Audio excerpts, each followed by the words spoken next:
Hinamon ng mga pamilya ng mga biktima ng extrajudicial killing si Senador Bato de la Rosa na harapin ang arrest warrant ng International Criminal Court kaugnay sa kasong Crimes Against Humanity. May unang balita si Darlene Kai.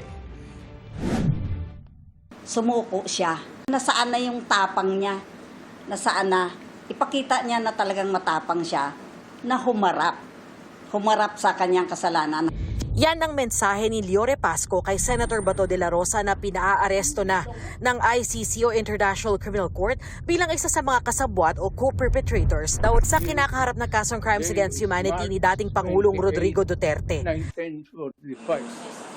Saktong kahapon mismo ang ika-9 na death anniversary ng dalawang anak ni Nanay Liore na sina Crisanto at Juan Carlos. Para kay Nanay Liore, malaki ang papel na ginampanan ni De La Rosa bilang hepe ng kapulisan noon. Kung si Duterte ay number 1 na importante, si Bato, parehas silang number 1 din na napaka-importante. Bakit? Dahil siya yung nagpatupad. Although si Duterte yung nag-utos, pero si Bato talaga yung nagpatupad ng war on drugs. Pareho sila ng opinyon ni Sally Ramos na nasaksihan kung paano pagbabarili ng kanyang anak na si Cristita noon ding 2017. Kaya hanggang ngayon, ma'am, masakit. Pinamakamasakit sa buhay ko, ma'am. Mahal na mahal ko yung anak ko, ma'am. Hindi ko siya makalimutan. Kaya dismayado raw siyang hindi pa sumusuko at hindi pa nadadampot ang senador. Harapin niya ang kasalanan niya kasi kung mga anak namin, pinatay nila ng walang kalaban-laban, harapin niya, ma'am, harapin niya kami.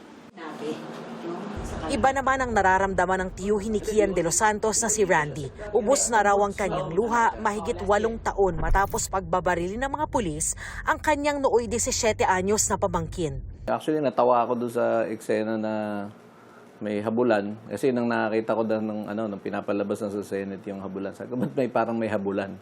Track and field yata. Hindi ko alam kung anong sports. May sports fest na ba sa Senate? Pero masaya raw siya at iba pang kaanak ng mga biktima ng extrajudicial killings sa panibagong usad ng kaso sa ICC. Kaya hamon niya kay De La Rosa. Harapin niya yung kanyang, yung mga akusasyon. Kasi merong mga reklamo laban sa kanya. Harapin niya ng buong tapang ito. Sa isang pahayag, nanawagan ng samahan ng EJK victims na Rise Up for Life and for Rights sa Senado na isuko na si De La Rosa sa ICC. Dapat daw respetuhin ng Senado ang obligasyon ng gobyerno ng Pilipinas. Huwag daw dapat protektahan si De La Rosa na kasabwat daw ni dating Pangulong Rodrigo Duterte sa paggawa ng Crimes Against Humanity.